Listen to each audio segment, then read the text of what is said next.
na formé Barenga Saki, na formé ba Patience, na formé ba Lori. Donc na sali bango ba rappel ya ba batoyo na initiative bango ba ko ka guna ngai. De na sa sport ba mo landa ngai. Coach Aroya les suite économique à Bissomo to ba dirigeant Bissomo ba responsable. Entre ba anciens na ba nouveau. Voilà. Donc ma jeunesse, toujours formé jeunesse, tu es là mon club après tout le monde se caparait tu Bissomo. C'est là où un peu l'heure on a comme on a une idée à club, moi comportement là bas frère, là bas petit frère, moi respect non pas manque à respect comment entre Bisso. C'est là où mon temps de même aider. Il y en a un coach fils. On sait na ring tala segna. Non, coach fils. Coach yo kuta coach fils. Ba ina sima. Ouais. OK, d'accord. Le to ba proche ya. Non, deux les autres yi au même moment. Même moment. Le to na ring tala ba proche na yo zaki bana.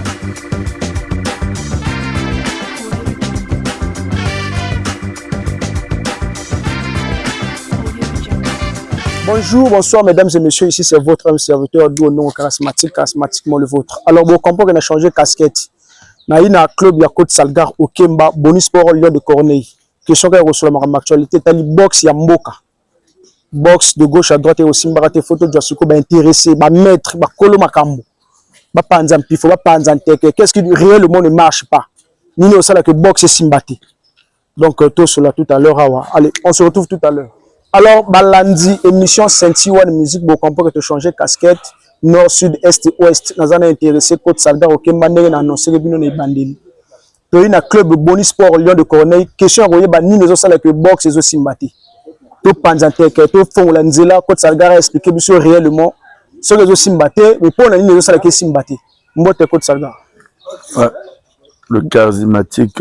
Boni coach. De Ondongo. Boni coach. Ah, Tarandé Nazal. À mon opépele banini aspect toujours soit de non comprendre. Ça la beauté bande ko azana passe. Ah, coach quelque part boxe et foot à. Mais ça boxe ça. De non. Coach. Na lobi boy. Boxe et foot à raté. Na éviter foot na kuta na intéressé. Lorsque on a point boxe. Et on dehors à boxe ma comme c'est ça. Les gens ba toi ça bon emploi. OK. Parce que boxe et foot à. D'accord. Merci coach et c'est un plaisir yambayo na émission na biso Saint-Iwan Musique na plan ya boxe congolaise vous a invité à les bosso autour solo là parce que quelque part tout le monde qui boxe aussi batté déjà récemment champion national de Katanaki depuis que Congo est à la Congo même que mon activité moko beloka champion national et Katana pendant ballon moment absence ya beaucoup mawana. Maintenant, suite à ça, coach, Mbali Bosso ko yambo na kati émission na biso. Est-ce que vous pouvez expliquer sur moi parcours na yo Côte Salgar? J'ai un ami qui s'appelle Marien Ngwabi. Okay. Bon, moi je fais un bagarreur de la rue. Hein. Même à la maison avec mes grands frères, on se battait chaque jour. Marien Ngwabi. Bon, l'histoire ils allaient couper. Hein. Après Singagou. Il fallait intéresser à l'art. Après le grand Monimaï, colonel Limboko, je te salue le patron. Salut mon conjoint, Limboko, le Ramona et Kanga. Yo, ça la, yo, pinga, au coup, ça la boxe. Non, yo, pinga, tout travail des gens. Après, on a se donné. On a se donné. J'espère que j'ai fait des années. Après un moment, je comprends pas. Il y a le don c'est un don. Hein, okay. Le don. Le don respecte le don. C'est ceux qui, les gens athlètes dans le Congo, avec même ceux qui n'ont pas de combat dans le monde de peut-être, bien n'ont pas de combat, mais ceux qui ont athlètes congolais, à Ménassanga, à Bétangaï. Déjà mensonge. Okay. On parlait pas pour l'accent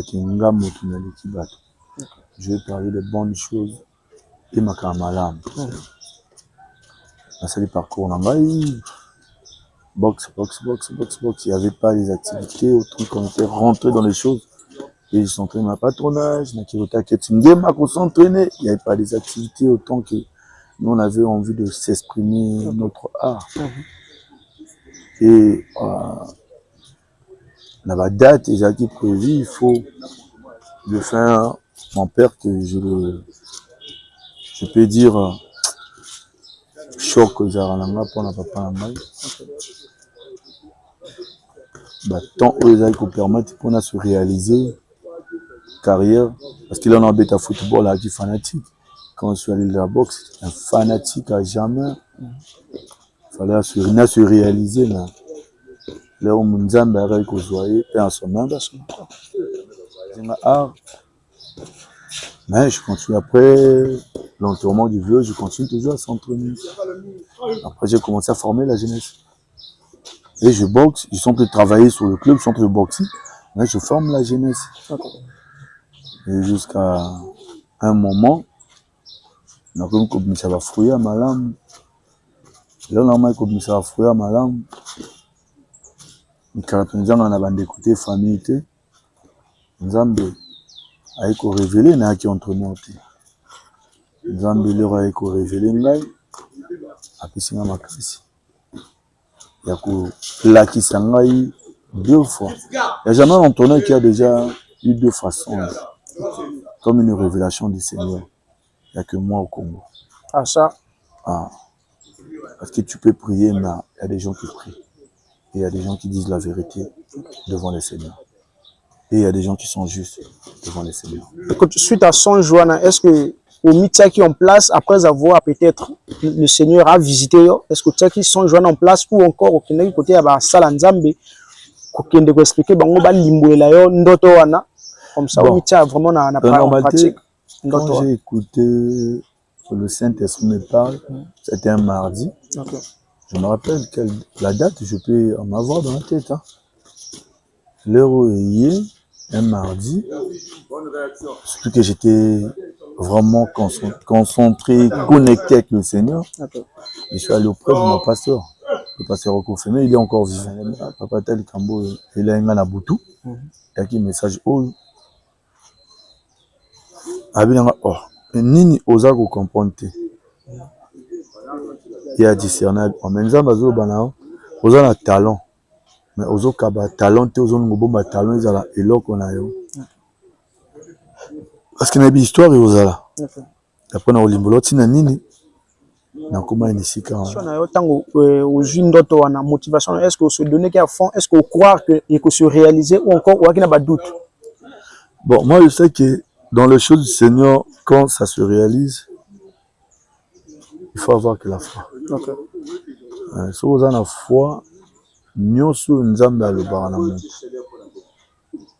J'espère que ça sera réel. Okay.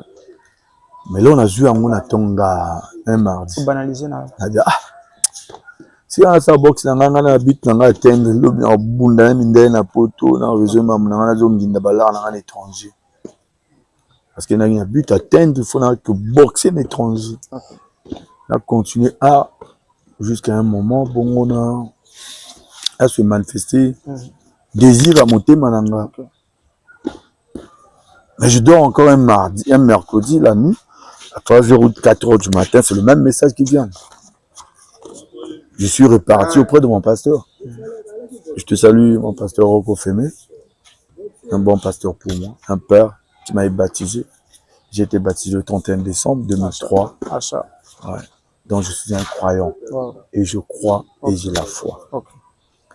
Donc, l'heure où on a vu deuxième message, il fallait na Joachim, on a avancé auprès de pasteur. On a pris le message. Oh, mais pas ni ozo comprendre te na loba ki yango mardi à lobi. Le mercredi ozo nga na même sens parce que le jour que mon père entre de partir na mboka la mo likolo na lota ki yango. Et na loba na pasteur na nga arrête ko prier parce que tout na loba ki na pasteur na nga na moi ndo salama ki na moi après papa na nga ki l'hôpital et bazonga ki azaki suscité. A salinga rappel, oh, tu te rappelles telle année je paye un message pour ma père. Après, l'autre sol na pas pour là te prier après ba ken l'hôpital ba sali le lobby na ngazonga été. Ozo comprendre que nzamba zo bana yo li tambo ezali na valeur na yo. Parce que je peux dire que na ki motopamba. Mais maloba nzambe Donc, on a joué en haut. On a bimi na balabala. On a moni na balabala. Diondongo. Charismatique. Vraiment. Tous en la réunion dimanche. Ah, le Caleb. Alexis. Tous en la réunion dimanche. Champion Lori. Tous en la réunion dimanche. Masala Sédic. Tous en la réunion dimanche. Je parlais comme ça pour faire passer le message. Faire passer le message. Rêve pour moi, je ne croyais pas et quoi que vous allez réaliser. Okay. Et c'était un dimanche, je sors à 4h du matin. À l'époque, il n'y avait pas trop de gangsters au pays. 4h du matin. Et na koki mambango. Là, na koki mambango, na zongi, na machine, vraiment, zone artérophilie, il y a qui n'a pas parlé. Na Pévic. Et mon cousin Dova, tout s'entonner. Après, tout le monde m'a béni nangai. Après, à l'époque, je fais un célibataire parce que j'avais un but à atteindre. Il faut avoir une femme à la maison. J'ai dit bon, il faut na phaser, na damé, na ça, ils vont me damer ça. Et na relié avec 3 beaux mangas à l'époque. Mon nzumba, bouïpéga. On s'est rentré dans le Pakao depuis 11 heures. On a la qui n'a pas. Et leur manque d'avancer à 15h30, alors qu'il marque à ma quelle mon corps, je n'arrivais plus. Je dis, oh, mais qu'est-ce qui se passe? Niveau à ma quelle le indi. Sinon, par la grâce de Dieu, je prends calme. Bon, à l'époque, je fais un gabar de mariage, un gangster. Parce qu'à l'époque, on a mon choix dans la Mbijaï, gang à Balazon. Pas bien des champions, maître, tout ça, tu vois, bon. Parce que j'ai déjà les épaules sur moi. Tout le monde m'appelle par maître, tout le monde m'appelle par champion. Tout le monde a pu me faire un cinglé, banini. Cinglé, mon bel Los Angeles. La taille kilote à Los Angeles. Sondal Adidas. La bim na guetté balabala. Parce que portail n'a devanture à studio n'a à l'époque. Au papa Tikaïngaï. Ils allaient devant portail. Là, on a bim balamon la table. Guetté le motuti, na guetté le colombe le motuti. Mais qu'est-ce qui se passe? La zone arrière, n'a aucun. Ma quel est le mot de ma sima parle? Les gens qui sont déjà arrivés chez nous, ils peuvent connaître. Là où je pourrais avancer les dire. Il y en a couloir et mana sima boy. Habité na suna bimbo et agitation. Na bima nenga sima. Bimbo le temps a tourné na la porte na qu'est-ce que la deuxième porte na mana sima. Na bima boy na sia manger na biso. Oh yo monda nyama na gete na ogete. Oh quelqu'un. Message on appelle ça qui? On appelle ça un message na bateau. OK. Le dimanche, tu peux venir parler. Je viens de rentrer dans la maison comme ça. Je dis au Seigneur, ah Père de gloire, moi je ne sais pas qu'est-ce que je vais dire.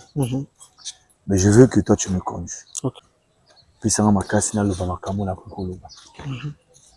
Alati basket. Keti nanga ki mvanga. Et entraînement. Quand on cinglé dans la ouais. Il veut pas. Il y a un mot comme appelé n'habiter. Son atiquette. Quand on a eu ça le lendo. La longue baquette na couloir wana. La longue baquette na ma kulungu. On a eu avant de l'école là. La maître à la chinois basala biso ba numéro na mokila kala. La vandi penda quoi. Là on a vandi. Koyaka na ngaka na oya makulungu wana. Bato tout baki plus de 80 et quelques. Coach. Je ne suis pas encore coach. Message est déjà. Message est que je dis, ah merci Seigneur. Na bu. Tout comme on vanda. Motonyo sonasi. Vanda si. Dans mon première personne, en groupe Makolo. Neti Bouddha. Avant na to. Makolo ngou. Avant ko beta bango histoire. Moi, j'ai passé par là. Moi, j'ai fait ceci. J'ai formé un tel. J'ai formé les intels. J'ai formé les gens. On a formé Barenga Saki. On a formé ma patience. On a formé ma Lori. Donc, on a sali bango ba rappel yaba. Batoyo. Na initié que bango bako ka gunangai. De na osa sport ba mo landangai.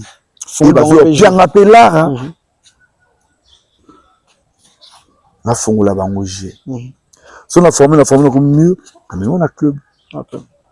Si on a formé mon mieux, parce que nous on a quitté tout un entraînement, tout on a quoi se manquer parce que pour moi je parce que na boy l'armée, la vie on a se mettre. Parce que but je suis un footballeur, je jouais bien, je suis un sportif, je boxais bien.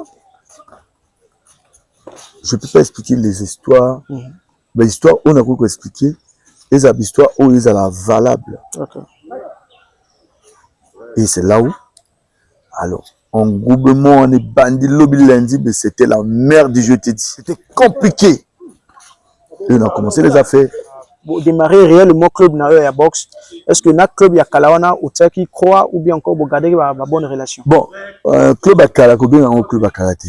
Parce que c'est un club que nous avons vécu. Il y a un club Pibiso, d'accord. Vous comprenez? Rintalas, il y avait un moment, coach Aro, il y a les soutiens que nous avons Bissoma, dirigeant, Bissoma, responsable. Entre les anciens et les nouveaux. Voilà. Nous avons jeunesse, nous avons formé jeunesse, nous avons un club après, tout le monde se caparait, tu es Bissoma. C'est là où un peu, là où on a une idée à club, et moi, comportement, là, frère, là, petit frère, moi, respect, non, pas impolitesse. Manque à respect, comme entre Bisso, c'est là où, moi, il s'est retiré. Et moi, la fils, fallait tout qu'il y ait même aider. Il y en a un coach fils. On s'y en a rattrapé une tasse. Non, coach fils. Il y a un coach fils. Navena. Ok, d'accord. Il y a un bango. Donc, le reste, on a, il y a Sima. Ouais. Ok, d'accord. Notre approche. Non, deux les autres, au même moment. Maintenant, on a rattrapé une tasse. Approche, il y a des banane. On dirait qu'il y a fils, il y a coach fils, ancien ou encore capitaine, il y a club où il y a champion. Mais non, on était trop, toi qui vraiment ensemble, le but surtout, hein. Proche, il y a qui trop parce que, champion fils, je te salue en Brésil. Comme toi qui va ninga, na ba âge, ba nina ba mari, toi qui plus communiquer, bisou sato. Et c'est Marien qui nous donnait son fils, coach Moutazoua, qui est azo formé. Et moi, j'ai été formé par Marien. Parce que tous a plus ensemble, bisou misato. Et c'était vraiment une bonne contact à l'époque. Maintenant, coach Nakomona Wana, Nani a sali que champion Lori Ayaka Rintalas. Bon, l'histoire de champion Lori, surtout d'écouter ça. Hein? Même mon frère, il est en Afrique du Sud. Sox, il coffre un pilat. Il y a une chaleur dans la boxe. Boxe, il y a une Congo. Il y a après Moutombo Amazon. Le souvent la boxe, c'est une chaîne. Il y a tout le monde a catch. Tout le monde a catch. Donc, hier, il y a remorgue. A Tondani qui chasse, décoration qui chasse, alors que qui chasse à Congolais, comment vous avez qui chasse, vous avez manqué, qui chasse. Bon, tiens, premier combat na Guado. Et ça fait premier combat à Moutombo, Amazon, sergent chef. Premier combat na Dame. Tison Dame. On se bien dans mon chaîne. Dans l'INA Park en 2010. Les gens ont dit, je me suis bien mouté. Azo le baka lobby, mais à yébité. À mon appétit. Peut-être que le na ina roulo. Sikolo. Lori, c'est mon fils. Na rodon doit parce qu'il y a un frère qui va balabala moko non. Son expliqué moto yo banda ko pomper Lori wapi tout na lui colonel Lumboko. Tout na banda ko laksa Lori box wapi. Lori a foutu mbongo côté nani. Il y a des jeunes à club côté nani. Lori a qui boxeur a Olandangai, a Simba Sak nanga kotika l'entraînement à Zonga, a qui boxeur T. Lori n'a mis que l'accès pas nanda qu'on est boxeur tel que l'aura pas. Parce que dans mon petit, par rapport à la corpulence, n'a y d'autres n'a y courage, n'a y qu'on obéit à bala Simba gardien. Tu bien n'a y Mamma Mia. Mamma Mia. La bête à maman, c'est un badju Kimba. Je vous salue mes frères. Salut hein. Salut Batapoto. Ça m'a trop. Salut Batapoto, Yannick Okemba. Salut mon ami Eloge, Mayela. Batapoto, salut. C'est mes frères. La personne monte sur mon frère, ça c'est mon ami. Ok. Il fait un joyeux, n'a mis la monde à boxe, la monde l'accès. Même pompe, 10 pompes, à cause ça, même 5 pompes. Même quand on va libérer, n'a ma bende na sima. Territoire libérer après ma grand frère. Bazagor baleka, bavezobi baleka. Donc base à libérer comme un Shanghai. Libérer et à Shanghai n'a pas l'air. Interférer local, Shanghai. C'est là où les gens venaient. À tout moment, ma bende. L'aurait à côté de libérer à 10 kilos. Et je l'ai forcé. Dans mon accès, il va tomber la libérer. Parce que moi, je suis un gangster. Maman à Lori, ma yo-yo. Est-ce que mon lobby, dans mon image, il est qui a quand même pas parler comme il y a Lori, tout ça là. A vu comment maman il y a Lori. A vu vieux Laurent. Maman à Lori, à lobby dans Lori. Ah, yo zo na salga na box na yo. Il y a ça na ba kisi, attends moi na ba kisi. Qu'est-ce qu'il y a vrai? Mais j'étais déjà, au début, je t'ai dit, je suis un chrétien. Ok. Et ma révélation est sortie par le Seigneur. Et j'ai été évoqué devant un pasteur. Baptisé encore. Baptisé encore. De moi, je savais que je suis chrétien. Mais comme la croyance de la nature, mère Romonaga, et Gandhi, Boué, Moutaline, ma mauvaise agitation, mère Romonaga, ya. Ah, moto. Ah, moto, ça, là, il y a quoi quand la mystère en zam. Ok. Encore bateau na outa banzela mai avant na kota penda sacrement ba box et na outa banzela mai ko sala bika mona ba mystique amika mpifo nzoka nzambe là on a vendu sur comprendre est-ce que nzoka on est chrétien ah tiki l'aurait bon bateau ali parce que vérité lobi faut monter bateau ali ka baloba lori abandi box na quel cours coach Rintalas parcours aujourd'hui dès que nous offrons la club nayo et c'est réalisé au fond le club maintenant tant si vraiment volontaire aux entraîneurs il y a boxe la club nayo est-ce que motivation il y a frère nos collègues nayo coach ezaki ndenge nini à ton égard bon comment dit moi la première personne à saluer c'est mon grand Max. Okay. Le vieux Max Mutangi là c'est un vieux quand tu l'as écouté Salgar a commis Kolax à Bateau Box. Et moi, j'ai commencé un club, c'est pas dans la rue. C'est dans ma parcelle. Là où moi-même je suis entraîné, mon père mettait la lumière derrière. Devant un Makiwara, il a mis un projecteur que je s'entraîne tout le temps pour qu'ils voient. Est-ce qu'ils sont en train de travailler bien? Est-ce que quand je vais à les entraînements, je travaille bien? J'ai commencé le club chez moi.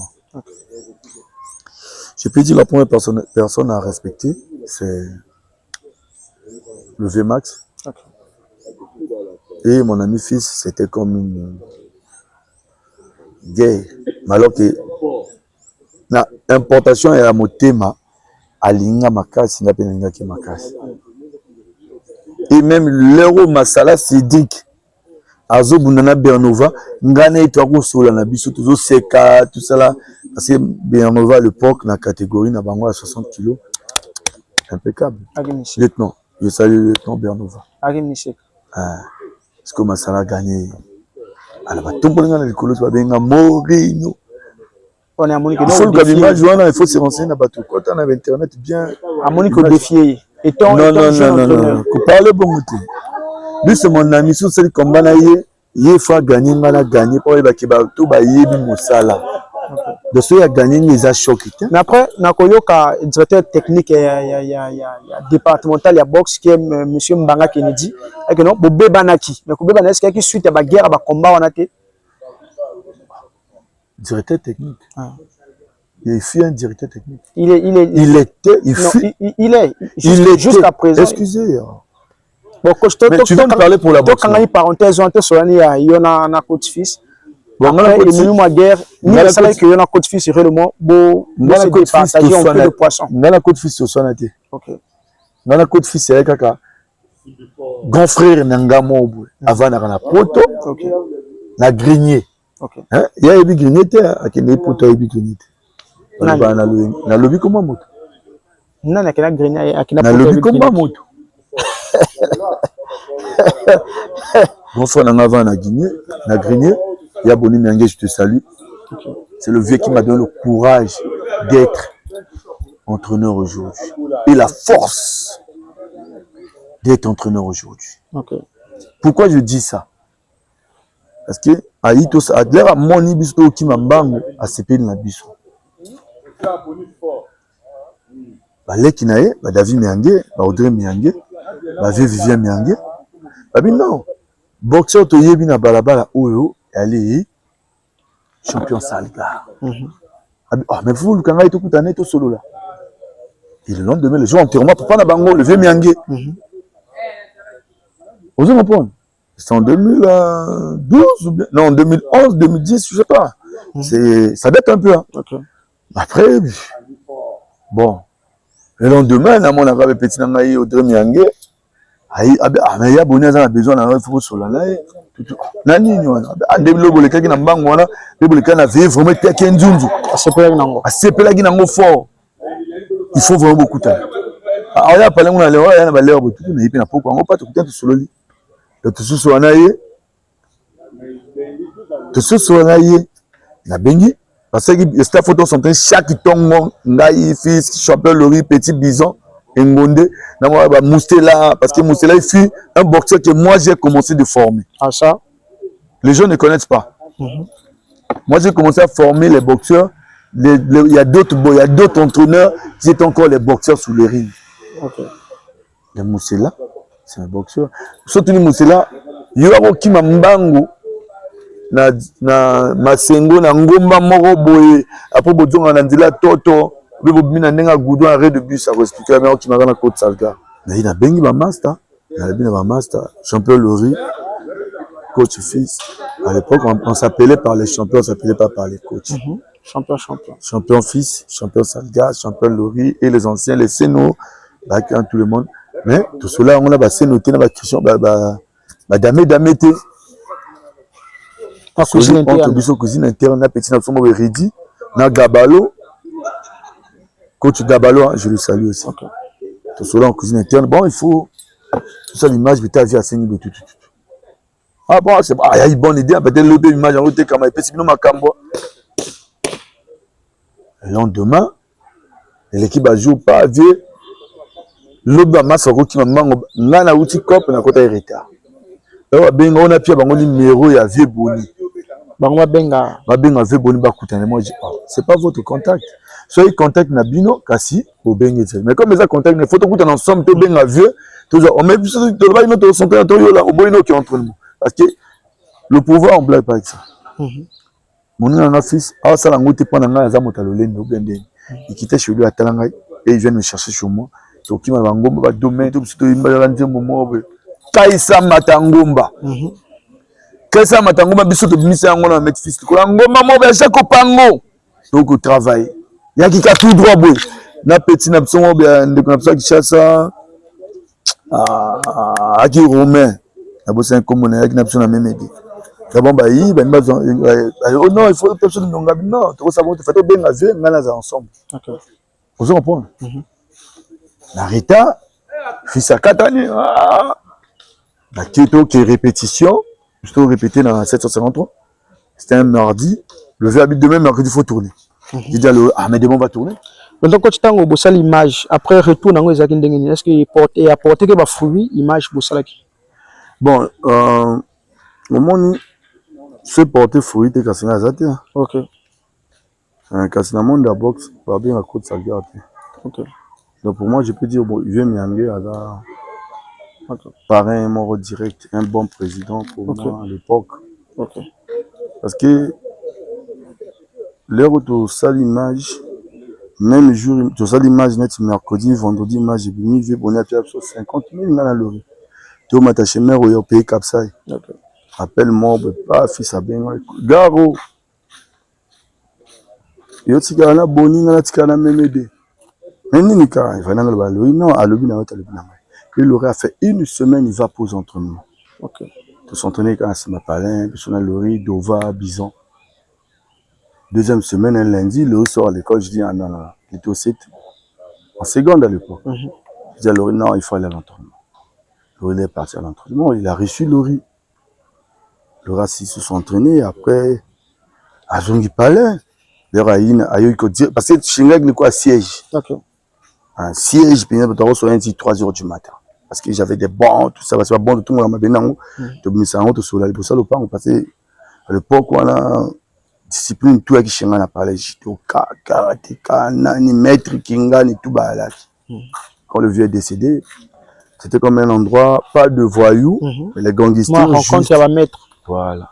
Et il venait chez moi, bah, toi, va mettre train, bah, te bélé, bah, t'as pas les ngombe, tout ça. Va mettre poison par Tcheko. Bah, toi, qui vraiment, à l'époque, on bâtit. Après l'image, il restait près de 2 semaines ou 3 semaines. Il y a Bona qui n'avait pas habité à la pototé. Et il a sombi père à Gomoko, Kota Kevin Tiba. Après, on a sombi deuxième père à Gon chez Master Mobwe. Bah, 2 pères, on a 4 pères à Gon, mais 2 gants qui foutu. Et il a père à patte, il est bon comme Moko. Il y a un pêcheur long, il y a recréé club. Il a recréé club. Après, donc 2 semaines, il y a Boni, il était en France, il était en train de faire ses travaux dans la parcelle de ses parents. 2 semaines après, un jeudi matin, c'est Yaboni qui m'appelle dans une boutique de sport. À tout le monde qui sont saga, là, sont quel matériel. J'ai eu sur Panzani Bende, parce que je ne l'avais pas dit. On a appelé le numéro à Bagon. Tu vois, parce que je prenais fils comme un frère, un parent. Parce que Bisso 3, Marianne a été autant ensemble, tout le temps après. Mais j'étais plus avec Marianne, mais toi qui toujours ensemble. Pour là, tu as la maman, on a eu. Songa na zangi, na sengi, et puis sur zangi, à senginga. Tu as tout liché, c'était comme les parents vraiment directs. Il n'y a jamais eu 2 entraîneurs au Congo comme moi et fils. Bah, qui n'a cohabitation, na communication. Vebona benga malamo il a sa boutique. Et puis bani mira bagon. Mais laisse tomber d'où. Vebona arrive mardi, samedi. Il vient me déposer le matériel, qui m'ambango. Non, il arrive, non, il m'appelle mardi, il arrive mercredi, c'est le vendredi qu'il arrive à Massembo, qui m'ambango en batterie, plus de. Nazo bano dunga, nazo bonzam, mais nazo kangai. Nazo mutalikutate, nako sarate na yibarate. Na yibaraka tonga na ngai. Okay. Nzambi o na tima bona likula zo kangai. En batterie moko to matako ki mambango na vers Massembo l'heure avancée qui présent Boni à cause de la biso à fatigué à gazé même le matériel à pibisoter aiko yaka lundi na entraînement 17 paires de gants on a capitaine à paire de oncle Naï Satan c'est un chef à Comus. Okay. Il faut après création à club. Quel président de la fédération Oyaka Kokuta? Ah, il va m'abéa. Otuna malam bongo. Papa n'a marié ma gloire d'Ambende. D'accord. Après sa autorisation, à l'époque, président de la Ligue, comment à qui président de la Ligue. Et après ça, autorisation. Puis ça y est, récépissé. Il y a club naé Boni Sport. Avait Boni à Tinambon, on appelle ça un grand frère, petit frère avait Boni, chiffre. Et puis on a 20 000. Et puis 10 000 à prison, oui, c'était moi-même à l'époque. Non, Géraud. Okay. À l'époque, parce que c'est Géraud qui était capitaine. Natini Géraud, on a Poto. Il est lieutenant aujourd'hui. Natini lieutenant Géraud a occupé ça 10 000 ans à Poto. On a un Guadag à Poto. Parce que le récépissé à Pibiso. Après le récépissé, on prépare, nous on doit préparer et on a commencé dans les galas, fils organise un gala, père Nangamo et Nono, à qui premier vice-président de la fédération. Mais cohésion, yo coach monde ya boxe était entraîneur. Na oba jeune na bino ba ilelo. Est-ce que cohésion est toujours amour on est bien respect on est papa non, monde dans les impolitesse. OK. Yo formé entraîneur. Entraîneur a formé nani boxeur té. Entraîneur a-t-il le lendo aya adversaire na yo moto formaille. Auto ça normal. Il va pour moi à former mon entraîneur na. Après, entraîneur, il y a Yvan et Pomo, a manqué. Ou bien coach à Brika, a formé boxeur. A remis comme manqué coach à Brika. On a manqué coach à Brika, ou bien a manqué coach Max. Il faut former les fruits, chaque année. Pas Boni Sport, boxeur, Salgar, pas Boni Sport, pas Lyonceau, pas Lyon de Corneille. Après, tout le monde a qui va Massala, tout le monde a qui va Billy Champagne, ancien Dova, B13, grand boxeur. Ou ça va commander D12. D12 va sortir officiel dans le Boursois 2011. Qui n'a pas vu ça? Et je dois être même premier pendant le championnat départemental là, malheureusement. Mané puis toujours à boxe n'engela et na kuta Dambenze ayambanga bien ça au pesa moto 100 000 à pianga 120 000 et depuis dans le monde de la boxe nani prison à Inangati. Richard Mambo Mazu na ki pirier mais comme na ki na clan ya ba master nanga to ki na bango je salue le colonel Foudi ba master nanga to ki na clan na bango moyen na mona bika moitié na liambonga Jeux africaines et vraiment temps. On veut comprendre, Coupe d'Afrique n'a lié parce qu'il n'a qui toujours membre de clan. Les Jeux africains n'a lié à quoi? Donc, après avoir formé ma boxeur, est-ce que vous réalisez un peu d'exploit à former mon entraîneur par rapport à la compétence sur il y a formation? Mais si vous avez coach, coach moi, il y a club moi, il y a dynamique. C'est moi qui a formé. On a premier entraîneur, on a formé. Hein? D'accord. On a l'accès, après on a outil d'école, on a PSA pour le corps à travailler. Pour l'accès étant entraîneur ou étant boxeur, après il y a quelques développements. Non, mais ceux qui vont continuer dans le monde de la boxe parce qu'il y a qui donner la boxe, na amical, na 4-4 et après on a formé, qui même à diversaire, il y a club. À qui n'a parti dans la ring terrasse parce que Nzinga Masala a gagné comme Nzinga, qui n'a la ring terrasse. Après, comme je suis un grand pour lui, c'est un frère pour moi. Moi, quand je parle là, c'est un frère qui Tovandina est trop. On a fait beaucoup de choses avec mon frère. C'est là où quand il est rentré, même avec nous boxé beaucoup l'ingaïti. Donc, il y a un parcours où l'accès à l'entraîneur, il est non précis. Mais l'autre monde a que c'est. Oh oui, vous savez c'est l'entraîneur dans la panne. On va mettre Gaïtiman, Feu Rouge, on va coach Bolo, la coach Mara, coach Billy. Hein? C'est des vrais entraîneurs.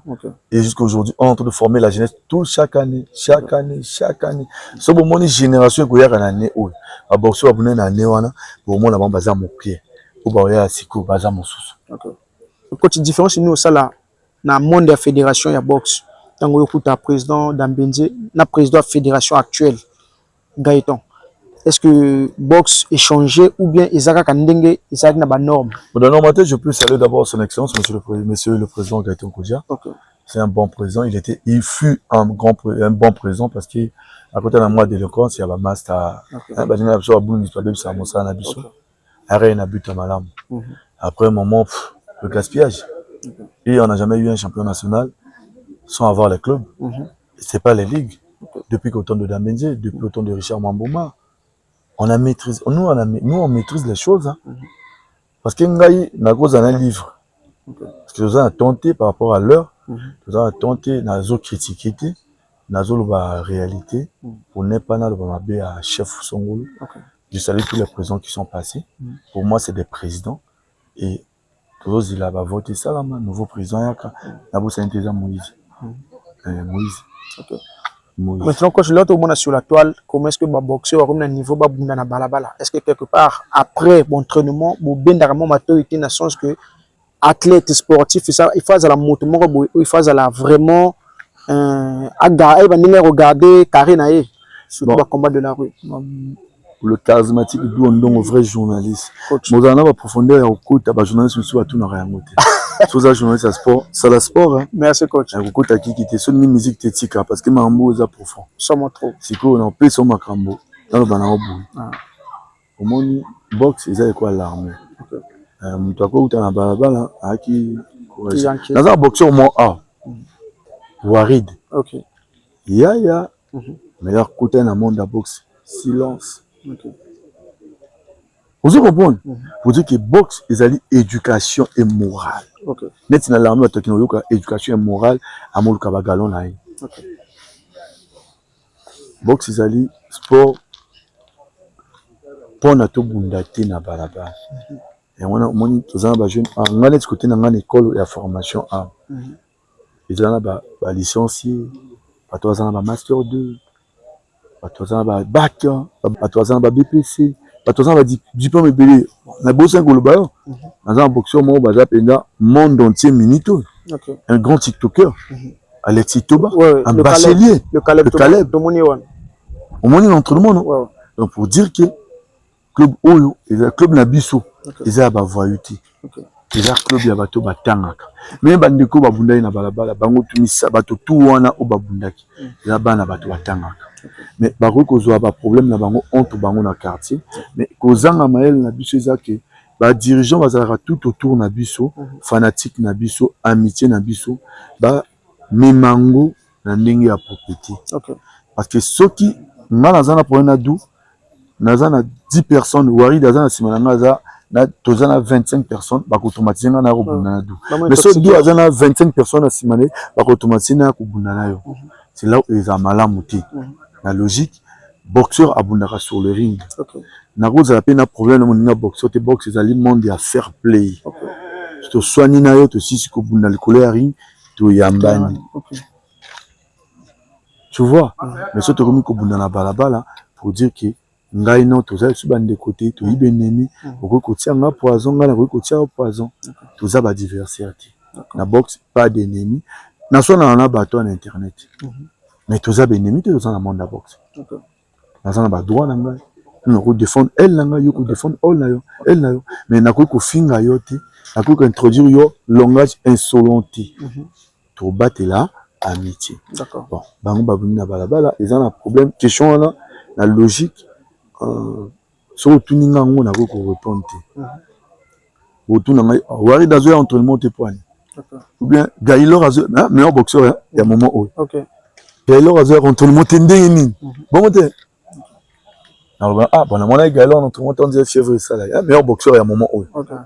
Comprenez que na Côte Salgar moko ya bambiaka ya makamba boxe mboko donc na otika parole à remercier ba oyaye o batara moi poids parce que boxe c'est ça facilité. Il faut paire de gants, il faut ba protège, il faut ba paire de ring donc ici na moi soutien moko donc na otika parole à mettre Salgar ngana bino to kutani à la prochaine. Merci. Na boko likolo motema pembe. Besi mbote. Na roga patron Big Boss.